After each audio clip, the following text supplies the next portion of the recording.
The Anachronauts. They travel through time by downloading history to their brains and archive the past in order to save the future.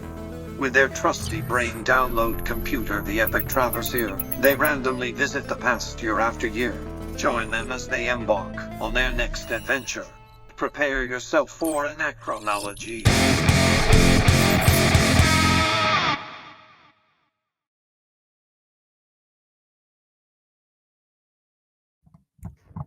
Anachronology. Welcome back, folks. Season finale. Still sticking with us here. Thank you. Correct. Season finale of our second season here, year 2010. And we've been talking about some stuff. We really got into it. A few categories already. We've done our famous persons category 1. Pretty interesting. And tabloids category 2. Had some seggies in the mix. And now, as we do, we got to round it off with category 3. This one's a zinger, folks, because it's a first, and it's called New Firsts. A first of firsts here on the last episode of season 2. 2010 first. So basically, if it happened for the first time in 2010, let's talk about it. Let's talk about it. So what happened in 2010? The firsts. Okay, first. The first front-facing camera, the iPhone 4 came out. It's amazing to say the iPhone 4. We are in the teens of the numbers of iPhones that have been released since then. But look at it there. It's so cute and tiny, and I can see the size of the screen is even smaller, and it was much heavier. That is messing with me, like seeing the size of the screen, like not be full bore in the front face, like the whole front face of the phone. Like, how did we ever deal with this, Tom? I mean, we literally fucking were the ample age to be indoctrinated to this technology. How did we even live with a screen so small? So exactly, and how dare they not spread the screen, from top to bottom like that? I mean, the old button back in the day when there was actually a tactile button on the front of the fucking iPhone, and again, the first front-facing camera. Now at that point. So this is the iPhone 4 released in 2010, was the first model to include the front-facing camera. And obviously that was instrumental in popularizing selfies and video calls. So without it, those other things would have never really happened to get kind of pushed into this mobile medium. So big time first, and definitely not a last. I mean, you're never going to get any device, speaking of iPads, phones, anything really, that's not going to have a front and forward-facing camera nowadays. I'm just trying to think of what the resolution on oh my god, the cameras back then, they still probably don't even hold up, just given the advancements that have been made. But man, that front-facing camera must have been 2 megapixels. I'm pretty sure, like in my freaking like top dresser drawer or something over there, I have like my old iPhone 4 or something. I wonder if I can fire it up, see what's up on there. Yeah, it's pretty crazy. And again, this goes so far back. It's like the old charging cables, even. So archaic. Those pinned cables. Oh yeah, dude. USBs. Oh my god. Where like it's as if the cables nowadays don't break enough, and those fucking things frayed like come apart, dude. It was like a cartoon when something would break and like springs come out of it. Like that's how bad those cables would break, dude. It was like cartoonish. Yeah, how bad they would fail. They have come such a long way in cable technology, and again, as we see here in iPhone and front and camera technology, front forward camera 2010, the first. Okay, let's move on to our next first. It was a first for Spain winning its first España FIFA World Cup. We just talked about Ronaldo in the famous person segment. Spain won its first ever FIFA World Cup in 2010, defeating those nasty Netherlands 1-0 in the final. And these are some happy motherfuckers here. Firsts are always great, man. They're, it's triumphant. It's awesome. And what a way to rally behind your countrymen by whooping some ass in soccer. As a betting man, all I can see is like the fucking line on that FIFA final, like Spain and Netherlands in the final. I would love to see what the betting line on that, like the start of the tourney, because I guarantee you nobody had Spain and Netherlands going away on that fucking thing. Oh, dude, yeah, give me the sports almanac from Back to the Future, baby. Let me make some moolah. Hey, we're time travelers. Maybe we can work some. Yeah, right. Maybe we can make a little extra scratch. All right, moving on. Another first in 2010 is we got our first Same-sex marriages. That's right. Washington, D.C. legalized same-sex marriage in March of 2010, with the first marriages taking place that same month. And I think it's quite a reflection on us as a society, as a country. It took us this goddamn long to make that happen, but it did happen in 2010, and people are all the happier for it. I think that even though it took this long, it's crazy to me that straight people were, I'm guessing that those are the people who are opposed to the homosexual marriage or gay marriage, that they couldn't see gay people could be just as unhappy as they are in a marriage and get divorced. They're trying. Exactly, dude. You can't have this amazing thing. This is only for us. This is so good. Like, look at all the fucking divorce assholes. All right. So I mean, all you're doing is just, like trying to keep building up a straw house or something, a straw man. I wonder how quickly after the first gay marriage, the first gay divorce. Yeah, That's right. A great question. But again, pretty groundbreaking here in the States. And then while we're on that train, we're talking about some more, that freedom stuff. We had that same-sex marriages in Argentina, which was massive. So Argentina became the first country in Latin America to legalize same-sex marriage in July of 2010. Igualdad. So yeah, I am a gay dad is what that says in Argentina. Does it really? I don't know. I am a gay dad. All right. I'm a gay dad. Gay dads in Argentina, unite. But yeah, I mean, there you go. Especially in Latin America, that's a big push there to kind of make that statement. Machismo runs deep in Latin America. Yeah, I'm sure it couldn't have been the easiest for the Latin lover and all that whole kind of stereotype thing. But first time for everything. For all those Argentinian gay dads, igualdad. Get it. You don't have to hide watching gay Argentinian porn anymore, everyone.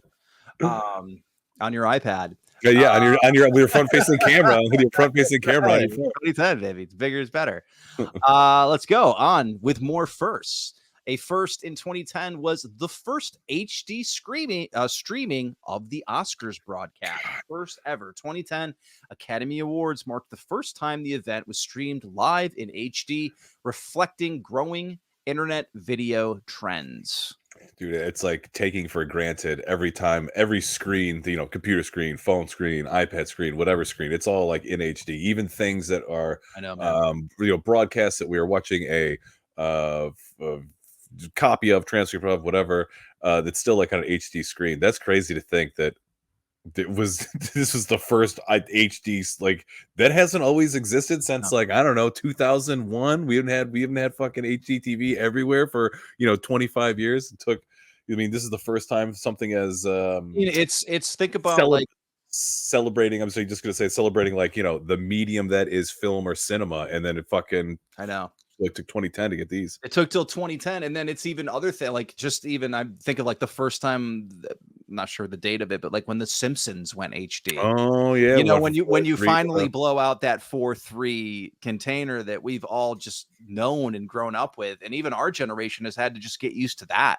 It's like we were all like, cool, we're cool with this, and then they made screens 4:3 bigger and bigger and bigger. But then when they finally gave us that full beautiful 16:9, baby, we were like, oh yeah, dude. I probably saw the fucking Giants 07 Super Bowls probably still standard def when I watched it. Probably dude, it's crazy to think about crazy. It is crazy, like you said, from the date perspective, to think that basically almost 25 years ago, this was when this happened. When now it's like you said, we're literally looking at 1080p videos on a phone. We're looking at them on TVs. You're looking at them in fucking billboard, grocery stores. Yeah. It's crazy, man. But yeah, I guess finally the Oscars said we're going to join that trend and we're going to do this shit. So you can watch a terrible nepotistic fucking award ceremony in crisp, clear HD. All right, first, moving on.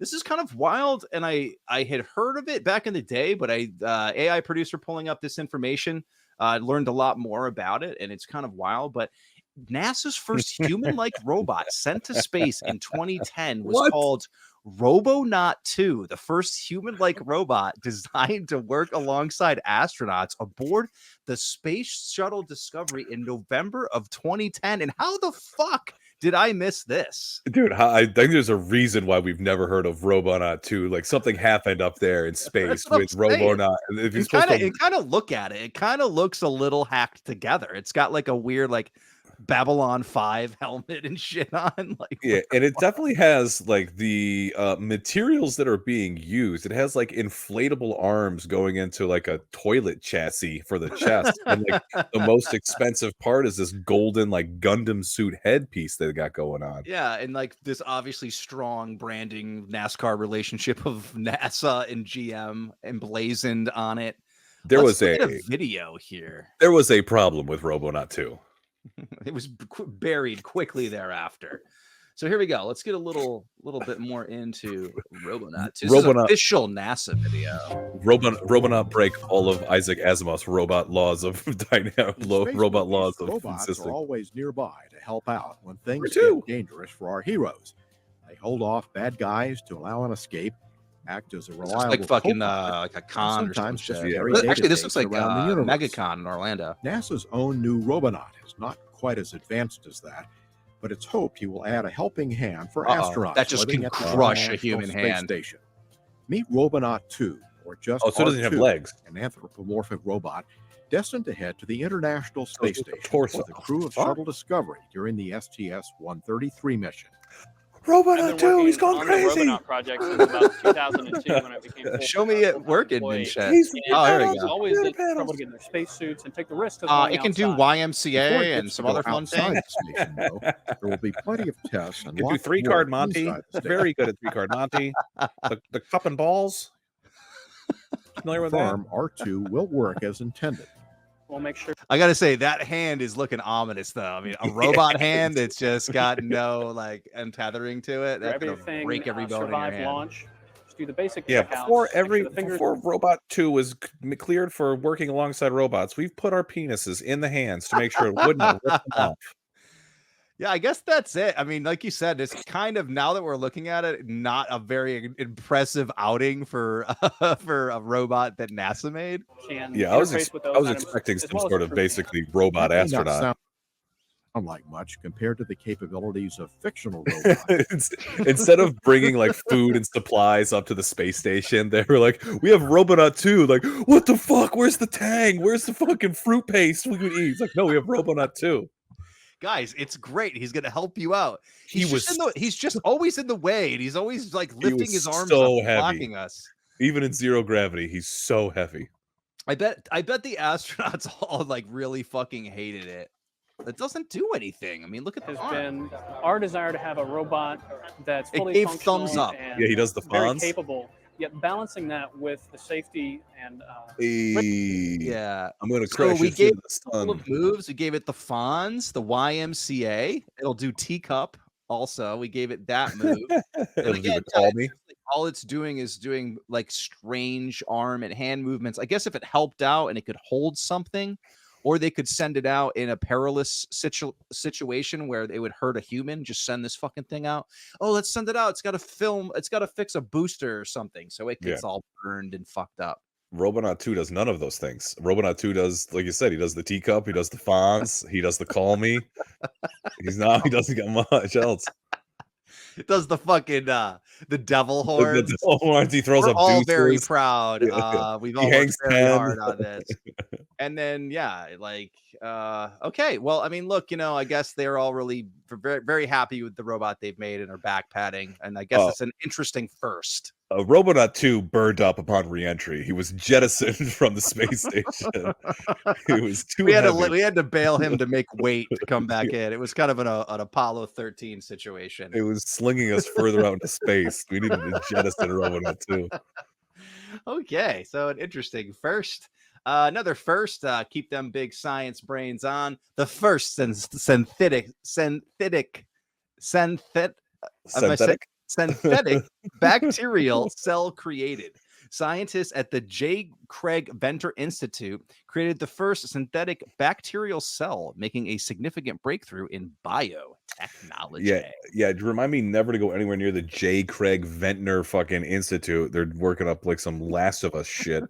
What the fuck, dude? This is like Wuhan on fucking This home is soil it. in 2010, man. Maybe we shouldn't be playing God with fucking synthetic bacterial cells, guys. Yeah, don't worry. We'll just we'll mix, the deadly pathogens with, modern science. Fuck, dude. Hi, this is 2019 calling. Stop. Yeah, Jesus Christ Yeah, Almighty. I don't know if that's a good first, but there they are, just fucking around with some shit they shouldn't be in Science 2010. Yeah, we need Robonaut 2 to protect the fucking J fucking Vintner He just Institute. injects people with it. What was that needle, Robonaut? Wow, dude. What do we got here? Another first. The first time a social network influenced an election in the UK, which was in 2010. UK general election was the first where social media, particularly Twitter and Facebook, played a significant role in campaign strategy and voter engagement.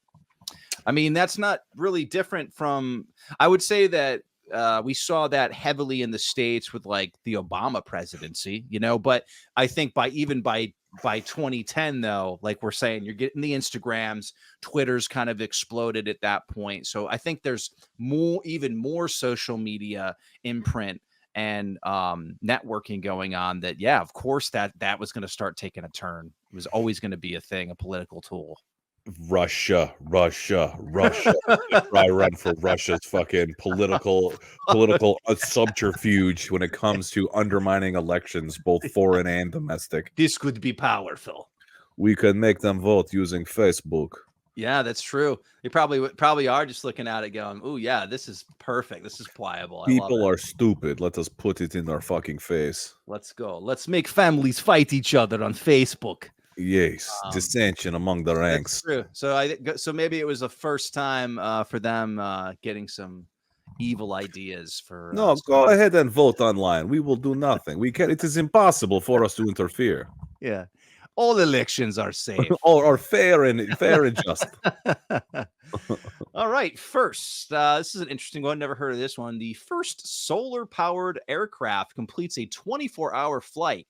Solar Impulse, a solar-powered aircraft, completed a 24-hour flight for the first time in July 2010, proving the potential for sustainable aviation. Now, that's really interesting because you don't really hear a lot. I mean, you don't hear about that now. You don't hear like major airlines like even buying into this technology, but I guess why the fuck not? I mean, to have something that's completely solar-powered and can be run on that, but 24 hours is a long time. That's crazy. I wonder if this is a manned or unmanned. I don't know if there's like a little guy up in a little narrow cockpit because this thing definitely doesn't look like it's built for comfort, i.e. it looks a latrine. Fuck, dude. You probably if there's a pilot up there, you'd have to wear in a fucking space diaper. Narrow fuselage and a cockpit the size of a bathtub, but a okay, so there's similar to that of a Boeing 777 passenger jet. Instead of a the better to bathtub. hold its 12,000 solar panels. Wow. And now it's passed a stiff test.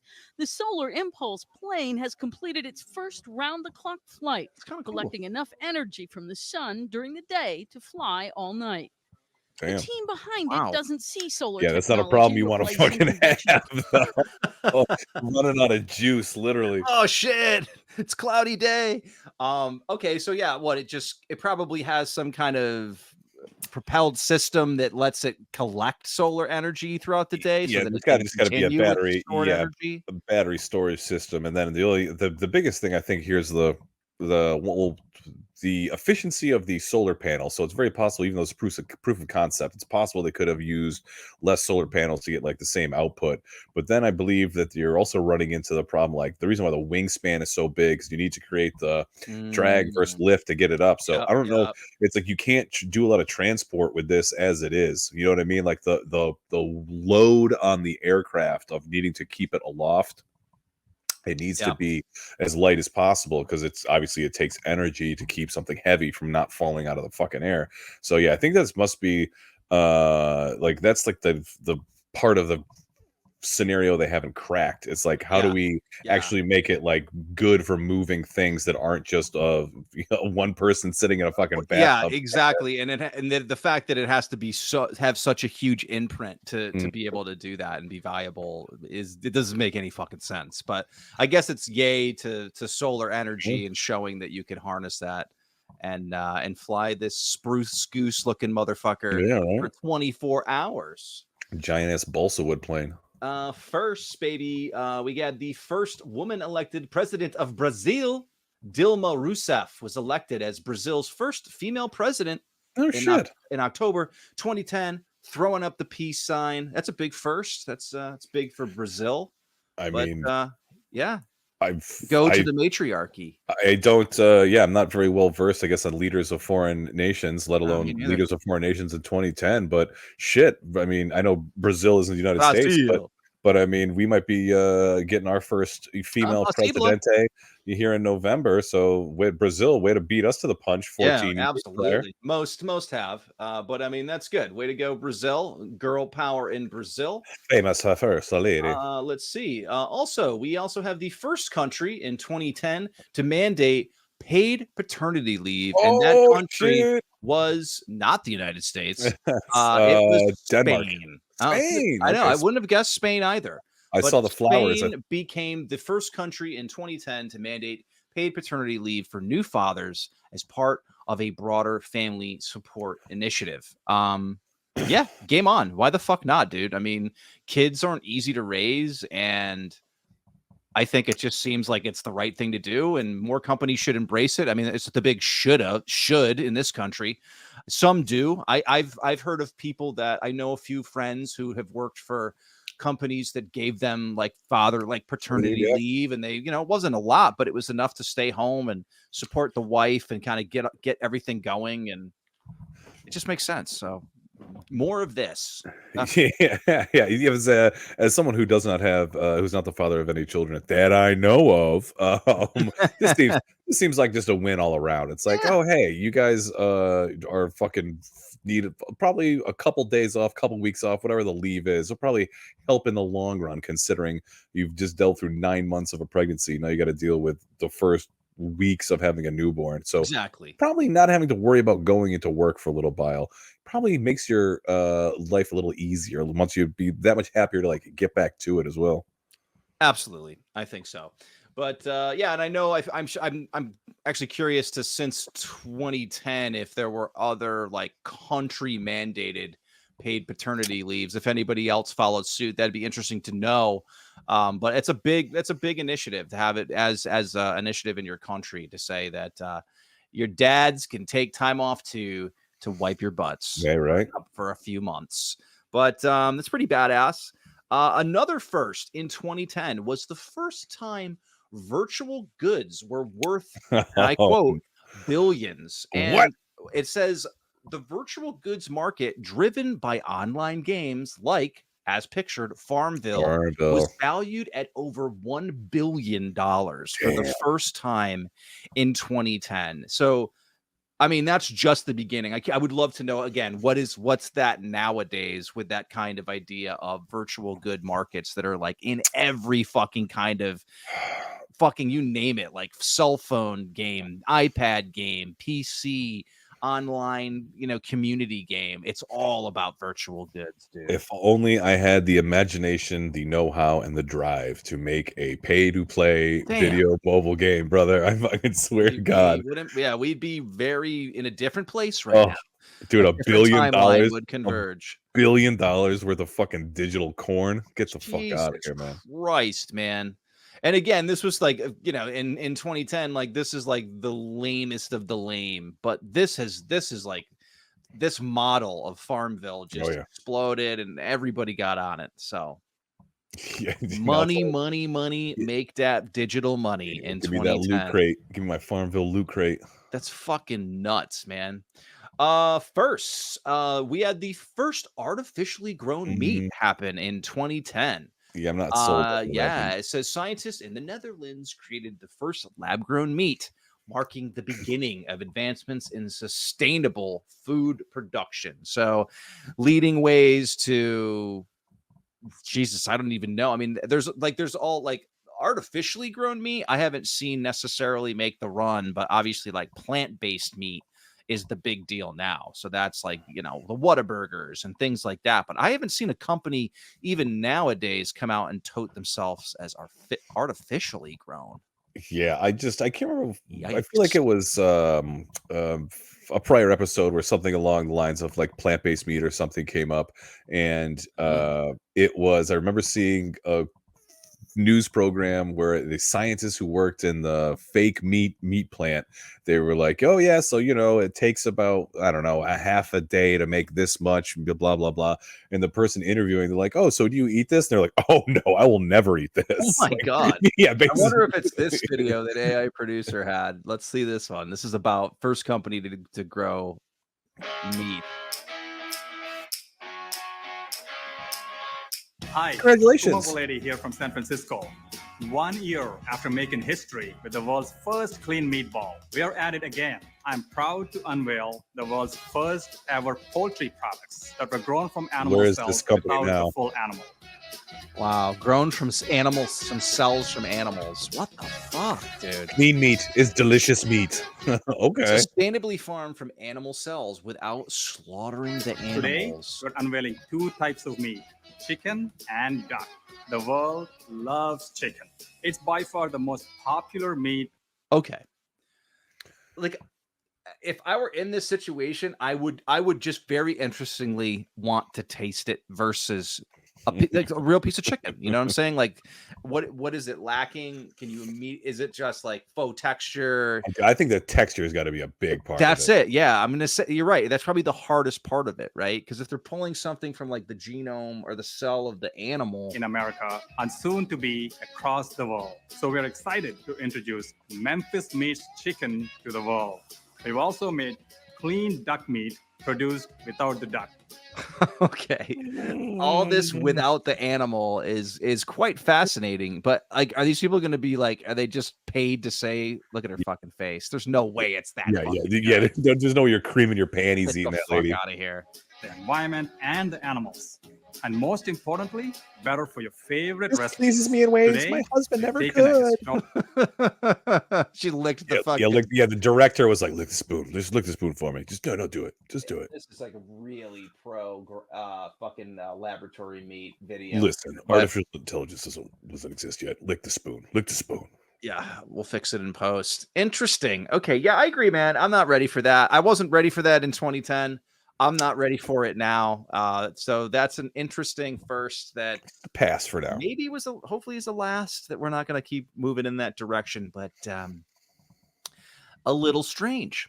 Moving on. This is actually a picture of one of the defects from the artificially meat grown in a laboratory. Here's one. This is horrific here. One got really out of control here that this didn't work. So that's too bad. Fucking Brundlefly. It's gonna happen, man. It's gonna, if you want to make an omelet, right? Oh, you gotta break a few Brundleflies. Gotta bring up butterflies.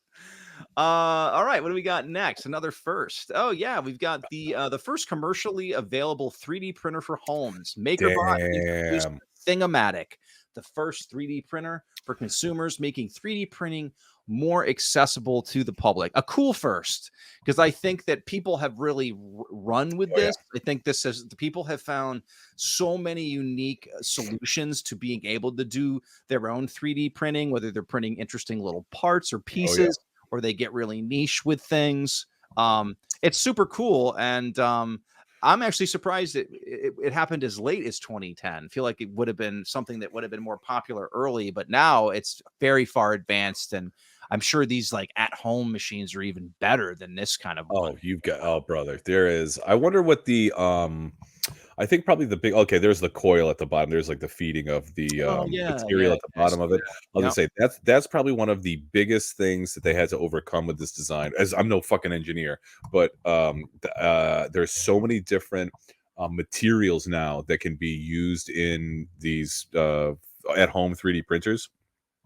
I'm sure that was probably like the biggest, more so than the software or the housing or the apparatus of like the printing arm itself. I think probably the biggest thing was like the getting the material to actually be printed, because Wow. now they've got, I don't even know the abbreviations, but it's like this one is made with like PTP, this one is made with AMM, like whatever Interesting. the different material, like silicone based or this based or this based. So if this fucking Thingomatic was able to crack this code in 2010 in a matter of decade and a yeah. half, now Yeah. there's literally just YouTube channel after YouTube channel of somebody Yeah. being like, here's my 3D printing gadget, here's the like 3D printed like Dungeons and Dragons figurines, Yeah, here's yeah, my, yeah. like, you know what I mean, anything People and have everything. found the need and have filled that void with a lot of the How to the do home 3D repair printing. using Yeah, how to make a meat that will make this woman have yeah, an how to orgasm. 3D print meat. Here's the MakerBot being demonstrated. The one that was mentioned. Ooh, Jizzmag. So I'm Bree Pettis. Hey, guy. Hey, what's up? My favorite band is Weezer. And you take ideas from your head, and then you use your computer All right, to let's make a get to the 3D point, model, Bree. or you just download a 3D model somebody else has made, and then you send it over USB to the MakerBot, and layer by layer, it builds up your model. Right now, it's printing out a bunny rabbit. Just It comes fucking as a like kit, so you put it spitting together, out flames. and when you're done, you've got a machine that can make you almost anything. It takes we have plastic Except down for here in a companion coil, for love. and it comes up through this tube, and you can actually see it coming in here. It is pretty fucking wild that you can't that does exist on like a prosumer level now, though. That's super cool. Yeah, I mean, I've even seen people do cool shit. Like, obviously, like people really get into making like their own kind of like toys and, you know, like rebooting All old sorts fucking of fun shit. little action figures. It's super cool. So, I mean, that's a first I'm totally aboard with, and I'm glad it happened. Thingomatic. I wish I knew math and engineering better to fucking actually Oh, bro, get a 3D printer, start fucking absolutely. with shit. Moving on, a few more firsts here. We also had the first electric vehicle charging stations open in the U.S.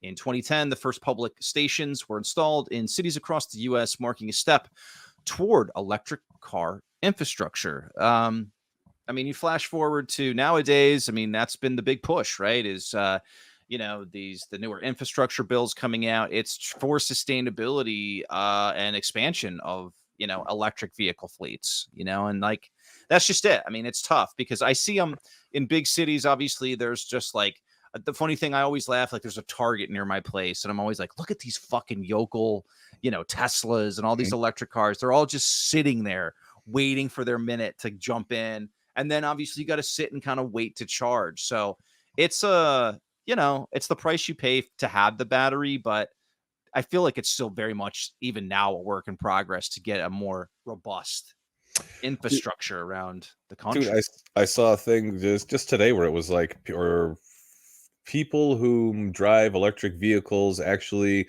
for all them trying to be like, you know, for the environment, like I guess it was by and large the people who own electric vehicles actually have a larger carbon footprint than people who drive gasoline vehicles, not because of or no other reason than they on average have more money than people who have gas powered cars, therefore they're just spending more money on everything, like just like their electric car isn't offsetting the amount of fucking shit that they just spend willy-nilly on. So yeah 2010, as much as you wanted to you know, you've done like a step in the right direction of trying to curtail some of the, you know, damage we're doing here by raping the planet with our climate change actions. But at the same time, you gotta do a little bit better than having 4 pumps every, you know, 100 miles or whatever it is set up right now for the it for definitely the charging map. It has to continue to be an effort, even to this time. Dude, there's people who even like in gas cars will park in front of like these just to be a dick, just to like keep people who have electric vehicles from charging them. So it's like it's like a lose-lose, man. Yeah, it is. All right, let's see. What else do we have? Speaking about saving the environment and being an environmental crusader, this was wild. This is the development of a place called Masdar City in the UAE. It was officially inaugurated in 2010, aiming to be the world's first carbon neutral, zero waste city. And as we can see it, obviously some kind of layout here, conceptual drawing of it. I had never heard of this interesting concept. We did hunted a video down, so let's take a look at this video. What is this? Look like a model. It doesn't even exist. It's Carbon neutral city. Strange. Built with slave labor. There it is. Welcome to Mazda City, the city of possibilities. That doesn't exist. Evolutionary journey to build the world's most advanced and sustainable community. A city Hear the shaping call to with an Mecca. eye for a better future. Mazda City is centrally and strategically located next to Abu Dhabi Airport, from where major international markets can be reached 60 within minutes to hours. Dubai. The city is built using traditional Arabic architecture, Okay. combined with All right. modern technology and design. Like Narrow But where's walkways the capture catch? the wind and provide shade, exactly. making the perceived temperature 10 degrees cooler in Mazda City than elsewhere in Abu Dhabi, encouraging a healthy and comfortable Caribou lifestyle. coffee in there, I guess. Where Spared at no everything is expense. within walking distance.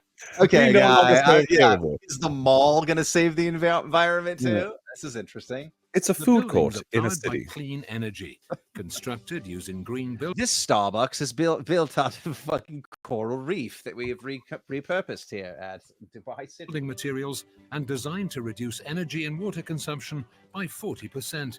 This modern work-life space is made possible by the forward-thinking approach in Okay, so Yeah, it's just like they've done a couple of small architectural things that they can hang on, like this makes the wind do this and that and everything, but I'm not buying it. It seems a little bit of a scam. Yeah, this seems like one of those like they just like one, I've never heard of anything else going on. Like what is going on in Masdar City to make it all futuristic and carbon neutral? Haven't heard of any of this thing going on, like narrow walkways with Masdar wind blowing. City. Yeah, there's none of this shit going on anywhere else. I'm sure it's already fallen. Like it already spells like this kind of dystopian thing in a society created that it's just rife for something's happened that this is now in total rubble, you know? Yeah, like you said, scam. Like you know how hard it is just to build a fucking city in the middle of the desert. Like this is like it's only 5 minutes from Abu Dhabi, 60 minutes from Dubai. It's out in the middle of nowhere, but it's going to have no carbon footprint whatsoever. All right, A caribou coffee, A caribou coffee a water on every corner. slide, and electric car chargers at every fucking block. everywhere as far as the eye can see. Yeah, it does, and it's probably like that like it's top dollar to live there and, Oh, and dude. whatever. And who's living there is the people you mentioned in the last is the people buying the Teslas. It's the people just overpaying this premium of lifestyle they think is better and safer and whatever the fuck. And So there's that. Christian. As where some of the electrical car stuff and with Tesla obviously was really leading the charge at that time and kind of setting the pace. SpaceX was giving us the first ever private crew to space. SpaceX became the first private company to send a crewed spacecraft to orbit and safely return to Earth. That is pretty big for somebody that's not NASA, NPL, to be doing that. Was a pretty big step forward, and I think since then, SpaceX is rocking the shit. A lot of big minds come together, and that is it, man. I mean, interplanetary travel is it. Like to be able to jump from planet to planet, so we need those big brains. Yeah, they've built. I don't know if they're still building more stuff over on the Space Coast here in Florida, but apparently that is the biggest employer. Obviously, since NASA isn't nearly as big as it once was. I think it's like the fastest growing, aside from like Disney. I'm pretty sure in the state of Florida, SpaceX is like the fastest growing business. Yeah, because how many people they're like engineers and just all the flight stuff that goes on with these damn rockets. So Elon, no thanks to you. You did jack shit except for be like, make me president of the company. But yeah, all those science nerds over at SpaceX kicking ass. It's quite a community of people, and they're doing some pretty badass shit. So that was a big first, and they keep making firsts, lots of them. So yeah, they just grab the rocket out of the air. It's pretty dope. Some sci-fi shit. Okay, got two more. Another first. It was the first time ever in 2010 that Apple's App Store reached 10 billion downloads. That's fucking nuts. Further cementing its dominance in the mobile app marketplace. And obviously, this just curtailing right into obviously the iPad coming out. But damn, dude, that's a lot of downloads, especially that about 90% of them were all the Kesha that came out in 2010. So way to go, Kesha. Your Love Is My Drug was obviously one of the biggest downloads of all time. How many Candy Crush addicts download and delete and then re-download? Son of a bitch. All right, let's do the final first of 2010. It was the first time ever that the FDA approved a direct-to-consumer genetic testing kit. So all the 23andMe's, all those other kinds of companies, the FDA approved in 2010 for them to be able to sell the personal genome service directly to consumers. And obviously from then, everybody's spitting in tubes and finding out that you are a relative to some Italian man who doesn't even know who you are and doesn't care. I can't remember which one it was, 23andMe or one of these at-home kits. The CEO, whoever the person who makes the decisions, it says they are floating the idea of selling the company, which means all of the info that people sent in to this company for doing the DNA, the genetics, goes to the highest bidder. So there you go. Your fucking DNA swabs are just going to end up in somebody else's database just because they spent the money on it, man. Fun. And here we are worrying about like data security breaches and our like social security numbers getting out. Somebody has our complete DNA map up.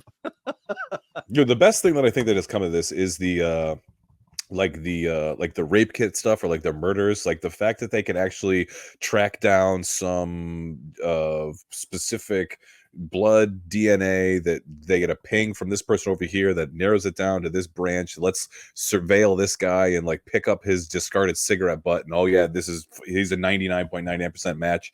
Like that is really cool that this technology has been used to like get absolute criminal monsters. But then there's something to be said about you feel like you're gonna be safe to be like, oh yeah, here's my DNA, and then it'll be safe and secure. I'll just get this packet back that says that I'm 10% Irish and 30% Scottish and 50% German, whatever the hell it happens to be.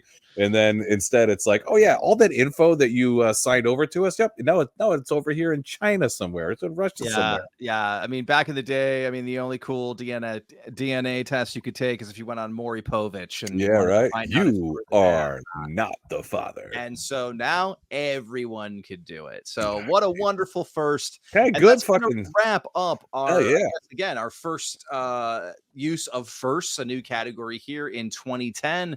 That wraps up our categories here in 2010. We're going to end our episode here, as we'd like to sometimes do, with a final segment. We also want to end with a brand new segment, one we have never done here on the show before, and we like to call it the No Reason at All Awards. That's right. There's no reason to have this awards ceremony. We just decided to, and we're going to do it. So welcome to the very first No Reason at All Awards. And what are we giving out awards for? People eating in films. That's right. These are going to be awards given out to some of the finest eating ever performed on the silver screen. So let's go right into it. I'm just going to pull up a few things here to make sure I have some of our throw to references. But I have to say some of the finer memories you may have had of people enjoying food was probably on, a movie or TV or something. If you think about it, it's something that it's nostalgic. You can remember what it looked like when you saw that person eating something. It just looks so great or so terrible. Please tell me there is John Candy eating the 96er from The Great Outdoors, because that's one of my favorites. An incredible one. That is fucking amazing. I will agree with you there. All right, let's grab a couple of these. Let's go to and now people eating in films. Okay, hold on a second. Here we go. And now people eating in films. Okay, let's go to our very first category. The first category is best display of how to absolutely destroy a fucking watermelon. And the winner of that award goes to Brian Doyle Murray in Vacation. Dude. Let's take a peek and let's see how this guy absolutely noshes on this watermelon. Now, I'm sorry, AI producer and I hunted down a couple of really shitty clips. I'm gonna say this, people, like, yo, someone needs to get on the ripping old movies train on the World Wide Web, because this filming your TV screen shit ain't gonna do it. Oh, no. So people, a note to everyone, let's get on this. Don't Let's do up that. the ante. Don't So do here that we to go. us. This is unfortunately what we have. Give us this tiny scene, an amazing scene. I remember this vividly. And I think on the past episode we talked, is this how it happens here on the show, people? It's all this crazy synergy of, we talked about Beverly D'Angelo Yes. on an earlier episode, and about how my parents had an old VHS tape of Vacation. And I just remember as a kid watching this scene and watching this guy just, again, destroy this Destroy the watermelon. And watermelon. it always made me want to have watermelon as a kid. So here he is.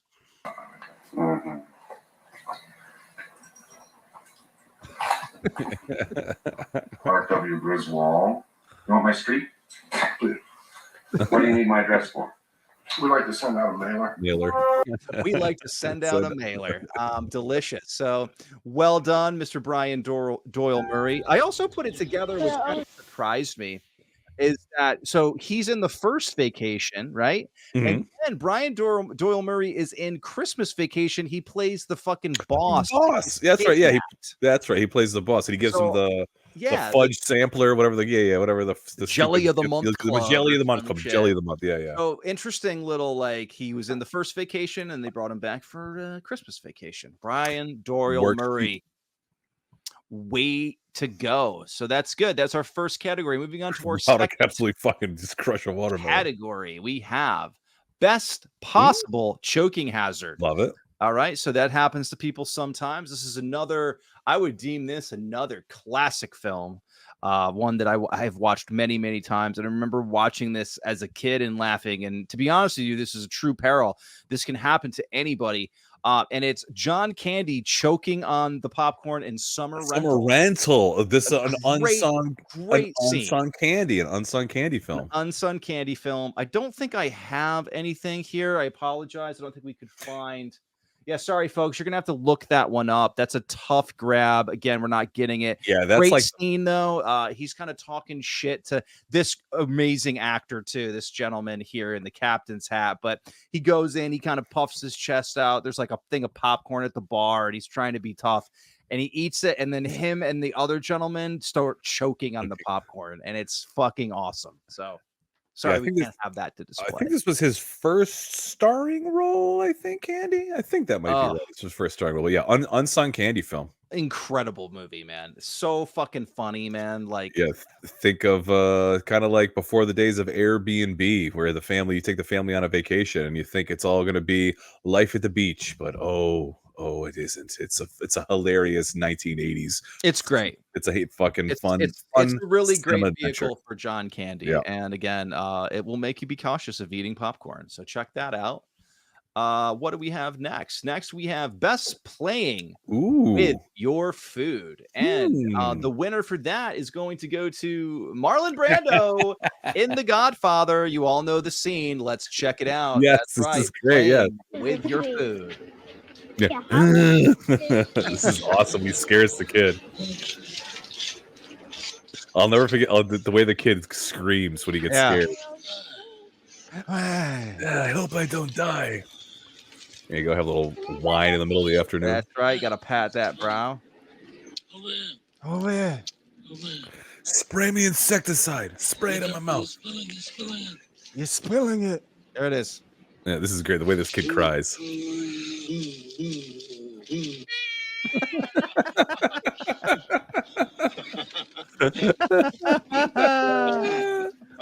And then, of course, the way he fucking keels over is great too. What a way to go. Oh yeah, Don Vito. Yeah, playing with your food. This is a good pull for playing with your food. He literally is playing with his food, playing with his grandson. There you go. So thank you, Mr. Brando, a legend. There you are, playing with your food, putting an orange peel in your mouth, and being a fucking jackass. Way to go. Next up, we're gonna have Best Buzzkill at the Table. Best Buzzkill at the Table award goes to Dan Aykroyd in Ghostbusters. Oh shit! The Remnants of the Petty Cash. Let's take a quick peek on that one. Of course, you just can't enjoy anything, and somebody's got to be a buzzkill, right? It's got to be Dan Aykroyd. To our first and only customer. I'm going to need to draw some petty cash. I should take her out to dinner. We don't want to lose her. This magnificent feast here represents the last. Yeah, you suck. See, yeah, can't have a good petty cash meal. It's got to bring it down. Buzz, kill. He's going to get a ghost blowjob in this movie. That's true. I mean, he then goes on to get blown by a ghost. So I think you win. All right, next up, best Nazi. I think I know what this is going to be. Nazi enjoying sweets, gentlemen, ladies and gentlemen. Creme? It can only be the streusel of the La Creme. Waltz in Glorious Bastards. Exactly, the creme. La Creme. Let's get a little peek of that. That is quite a scene. It's quite a tense scene. It's very well done. Very Tarantino. Avez-vous goûté le strudel ici? Man, this dude, he fucking killed it in this. He chews this Pas stuff. si mauvais. Alors, comment se fait-il que le jeune soldat et vous ayez fait connaissance? La Creme. 2 strudels. Un pour moi et un pour la Oh demoiselle. yeah, double strudel. Pour moi, un café serré. That was invented in World War II. The double Un verre de strudel. lait. Oh yeah, the famous like more. Et donc, Emmanuel, expliquez-moi, comment se fait-il qu'une jeune femme comme vous en arrive à Chewing up posséder un that cinéma? speaking both German and French. And he does a little Italian in this movie too. Yeah. Oh. And English. Oh yeah. Mm. Après vous.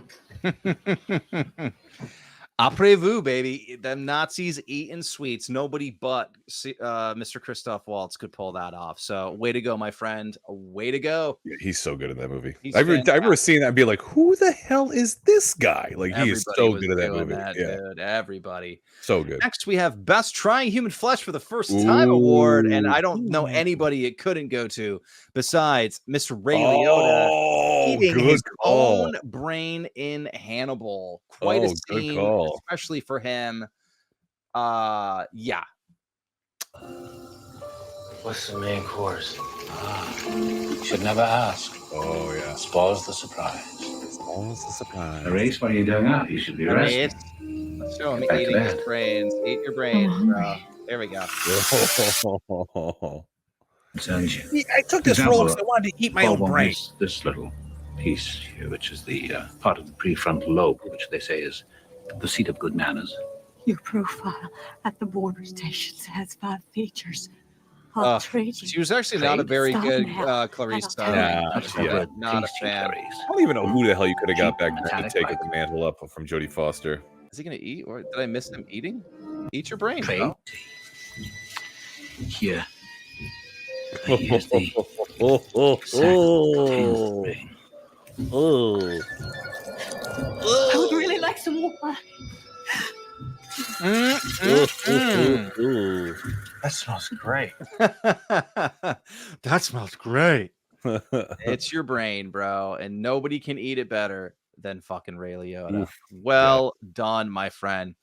Next, we have a best choice of snack in a film. I mean, this to me is kind of uncontested. I think this is the hands down winner, and the best choice of a snack in a film is a pork rind. Pork rind? That's right, ladies and gentlemen. Let's throw it to one of my favorite decisions of snackage in a film, and it's the pork rind scene.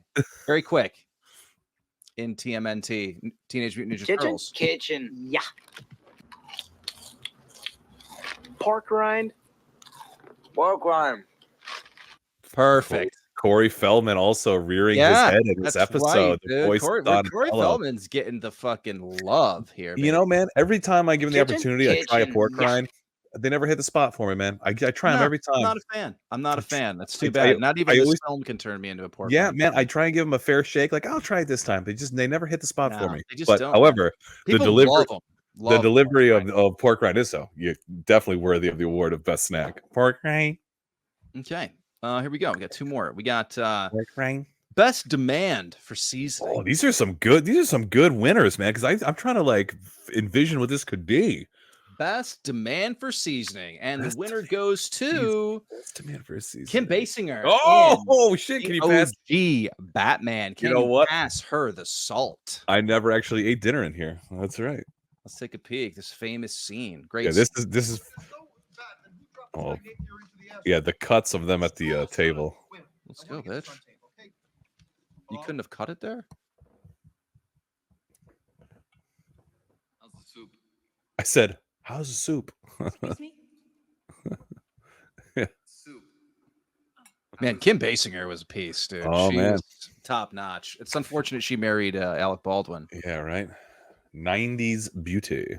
Could you pass the salt? There it is. Sure. Michael Keaton. Great job. Great job all around, Kim Basinger. Points for seasoning. Well done. Well done.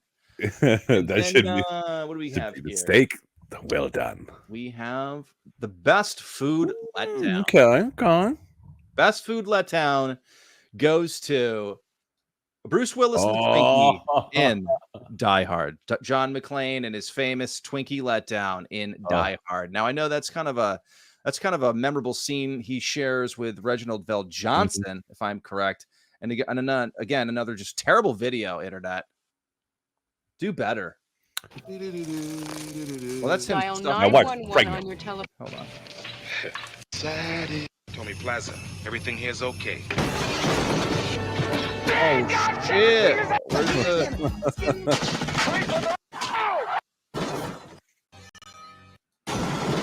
Okay, well, this doesn't seem to have the scene where he bites the Bites Twinkie, Twinkie. he spits it out, and then there's the famous scene of Reginald Vell Johnson telling him what the ingredients of the Yes. Twinkie are. I know exactly what you're talking about. Yeah. Okay. Cool. Just so we're all clear, it's that now. Again, Twinkies are pretty favorably featured because there's the scene where you just saw where he's buying all the fucking Twinkies. Yeah, my wife's as well. pregnant. My wife's pregnant. So that's it, folks. Oh, yeah, that's dude, that's fun- going to wrap up fun award our show. very first little award show for no reason that we decided to pull here again on our season finale here on season 2 Thank of you. Anachronology. I'm amazed that we were able to do another 12. I think it's we have a fucking great time doing it. We're definitely going to plan to come back and do a Heyo. season 3, take a little break. I know one thing we want to do is we have some resident experts segments lined up that will be happening They'll probably be in making- between our seasons. So keep a peek for that. Maybe a fresh And, face or two on Anachronology. Fresh face or two. But in the meantime, we'll make sure to pump you with plenty of content. We told you we're going to also continue we'll have the Patreon up and going during that time. But I don't know. I mean, I have a great time doing this. There's no Yes. reason to keep traveling back. We have a few more, a lot more years to still go. I think we hit a lot of them in the past 2 seasons. But man, there's still stuff to uncover. There's still places to go. I mean, we have not only, Tom, have we not done every year that we have been tasked and are assigned with covering, but also all of the categories that you saw in today's episode. We don't do those categories every episode. That's always a jumble. It's always a mix of however the wheel spins and lands on. So there's no reason why we're not going to hit very possible we will hit a year that we have already covered, except all new categories, all new stuff. So we have plenty of more show for you in season 3. But thank y'all for being with us on the last episode of season 2, the season finale of Anachronology. Tom, this is a great, I think, follow-up season 2. I mean, to season 1, we're going to keep doing the show. Season 3 is going to be more of the same, a little bit of things different. Hopefully you guys enjoy everything you've seen. If you want to give us any tips, pointers, concerns, questions, hit us with a comment or a message on one of our socials. I really can't think of anything else more than we'd like to make the show better for y'all. So if there's something y'all want to see, let us know. We'd have a great time in implementing it into the program. Well put. And that's exactly what we were going to do. And thanks for being with us here. Yes. Season 2. Thanks for being here. 2010. We will catch you in another time, in another place. Anachronauts out till season. We'll be there. Later. Laters.